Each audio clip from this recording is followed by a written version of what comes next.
Here are some tips and tricks on how to maintain a stress-free mindset while attending college.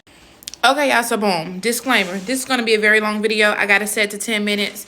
Don't want to know how to maintain a stress-free environment, stress-free mental headspace? Keep scrolling, okay? This video is not for you. But these are for my folk who saw my last video and every single comment was like, I'm stressed, they like barely making it through a class, or just whatever the case is. You know who you are. These are some tips and tricks that I just find is helpful, and I'm gonna show y'all my grades real quick, okay? And then we're gonna get into them.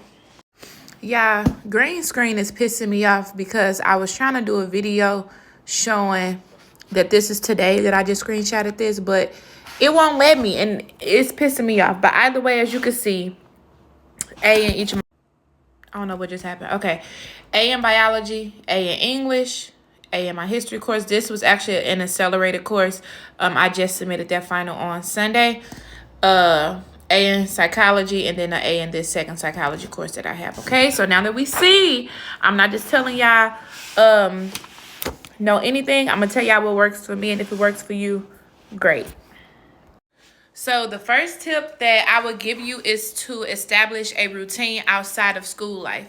So what I mean by that is, I'm sure most of us are parents, wives, husbands, entrepreneurs, employees. Like, it doesn't matter what you do with your life. But once you establish like the outside stuff, it will be easier to maintain like great grades, you know. So I'm a mom of 2 children and a bonus. My youngest 2 children are 4 and 8 years old. So they need structure. They need routine. The oldest one does too, but I'm talking like the young ones, because, you know, like when they get sleepy, they tend to be hyperactive and things like that. So what I do, because I know it's easier on me so that I'm not overstimulated, they come home, they play, do homework, whatever the case is, but by a certain time, they are fed, bathed, and heads in beds. Okay? Because what this does for me, it gives me the opportunity to unwind, to, you know, clear out the mental noise, and it basically gives time for structure. And I don't know, y'all, for me, it works, okay? So it's not Monday we going to sleep at 10 o'clock at night, Tuesday is 9, Wednesday is 8, Thursday is 11. No, like, children need structure, and truthfully, adults do too, you know? So that's tip number 1. So the first tip is to get yourself a great planner that works for you. So it's not going to be a one-size-fits-all type of planner, okay? Get what works for you. What works for me is being able to have my class subject and then days of the week, because of how, like, assignments, due dates are and stuff like that. So what I do every single week is color coordinate by class. This, of course, is an old week because, like I said, I'm down to 4 classes now and not 5. And so this is this week. Hold on. This is this week where I have my classes and then what I plan on doing each day. So all of these assignments aren't due to Sunday, but I'm not going to wait to Sunday to do all of these assignments because it just doesn't make sense for me. I also don't want to be overwhelmed. I want to have a day for myself. So I will go through and just list what I want to do for that day, which leads me to my next tip. Yeah. Do what you say you're going to do on the day that you're going to do it, okay? Be a man and woman of your word. If you say, okay, Monday I'm reading chapter 7 for biology, for English I'm reading the week 9 article that was posted, and then for one of my psych courses I'm reading chapter 9, watching a mini lecture, and watching 2 videos that my professor posted. I'm doing that on that day, okay? Do what you say you're going to do, because your future self will thank you for it, okay? It's 2023. We are not procrastinating anymore. We're not doing it because we deserve better, and we're going to treat ourselves better than that, because unnecessary stress for what? For who? Baby, Okay, hold on, y'all. Now, this may be something that other people like to do differently, but this is what I like to do. So I do not. Don't y'all know how at the beginning of the semester, our professor give us a syllabus, and then sometimes they have like the course calendar in there?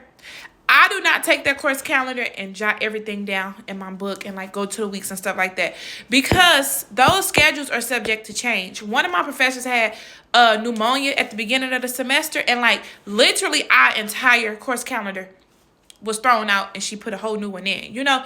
So I don't like seeing like scratching out, white out, all of that stuff in my notebook. So I literally just plan my weeks on a week to week basis. So the good thing about Canvas, which is who my the software program that my college use, it drops like all of your coursework that's due for the week on Monday or Sunday. It's one of those days. And so I literally sit down every single Monday and write out every single assignment that's due this week. That's just how I like to work. I know some people work ahead, which is fine. Like in our Daniel, I should be done with this coursework, even though I have it to where it's some like that I planned on doing this day. As you can see, it's already checked off because I just got it done because I had extra time. So if I finish this coursework, let's say today is Tuesday, and I finish this by tomorrow, then I have time to work ahead, but I also have time to not work ahead if that's what I choose to do, you know? So I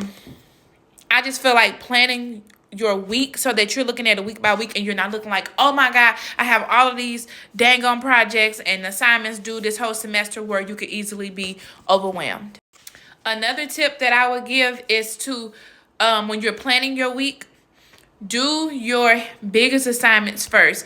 To me, it just seems like by the end of the week, we kind of burnt out. We done been to school all week, you know, got a lot of information. And so it can be challenging to try to push through that burnout to get a major project done. And so it's better for me to choose a earlier day of the week to get done with a big assignment that's due, and then, or at least drafting it. And if you have questions for your professor, then, you know, while you're in class, you can attain that information.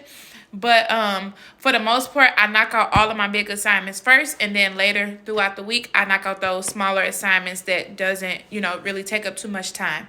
So that's another tip that I would give y'all.